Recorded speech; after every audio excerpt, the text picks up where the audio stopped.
Thank you for joining me. Well, today I want to consider Hezbollah because a rumour is circulating in the British press to the effect that the UK is about to designate Hezbollah lock, stock and barrel as a terrorist organisation. It wouldn't be before time.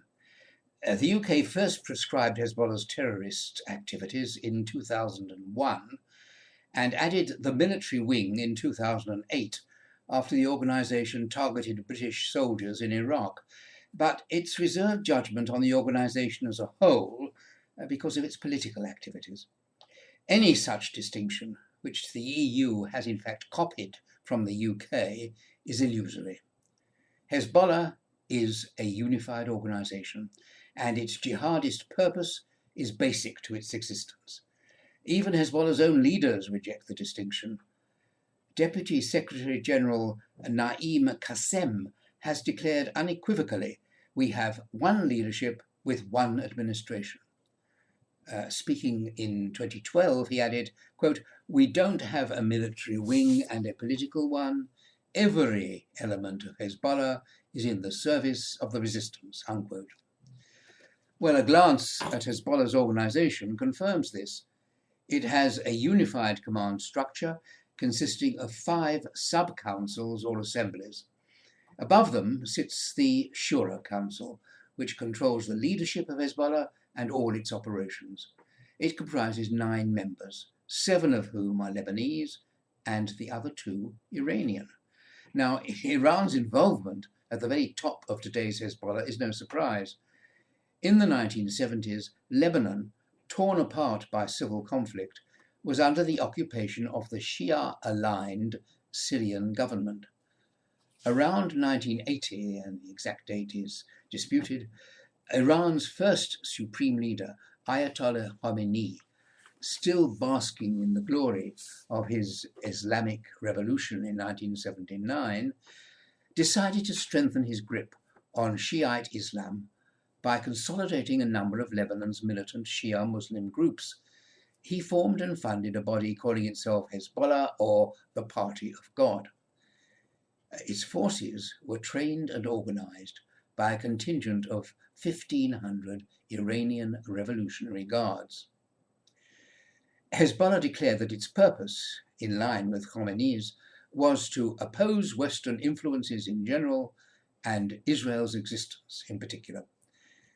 Very shortly, Hezbollah was acting as Iran's proxy in perpetrating a campaign of terror against their 2 perceived enemies. A wave of kidnappings, bombings, and assassinations were carried out across the world. Now, Hezbollah in its entirety has been designated a terrorist body by the Arab League, as well as by a swathe of other nations, including Canada, the Netherlands, the USA, Israel, of course, and all the Gulf states that form the Gulf Cooperation Council. During its 38 bloodthirsty years of existence, Hezbollah has managed to achieve a certain acceptability in Shia Muslim sections of Lebanese society.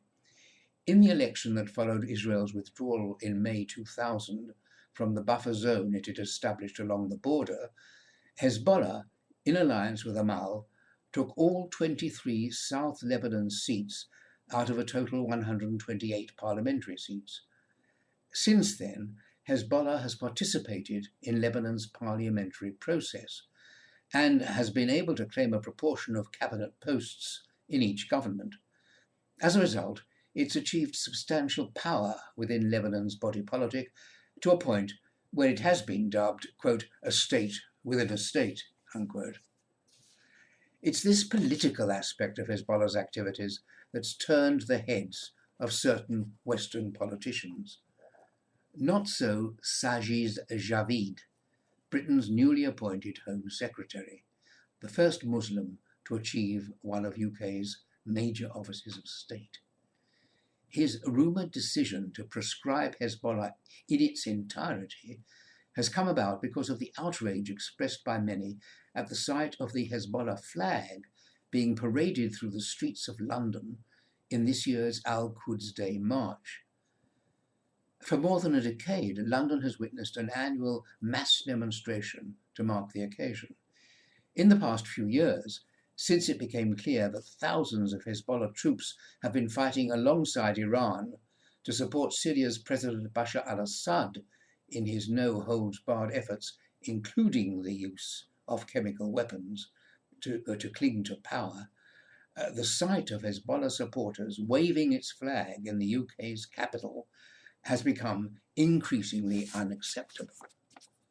Shortly after Javid's predecessor as Home Secretary, Amber Rudd, was appointed in 2016, she said that if people reported seeing the Hezbollah flag displayed in London, action would be taken. In the event, this was found to be not legally possible, since only the military wing of the organisation had been proscribed by the UK, and she never got round to remedying the situation. Quote, Sajid is a very different beast to the Home Secretary he's just replaced, unquote. That's a quote from a government source to the UK's Jewish Chronicle. But deeds, not mere words, will prove the point. Thank you for listening to me, and do please join me again next time. Goodbye.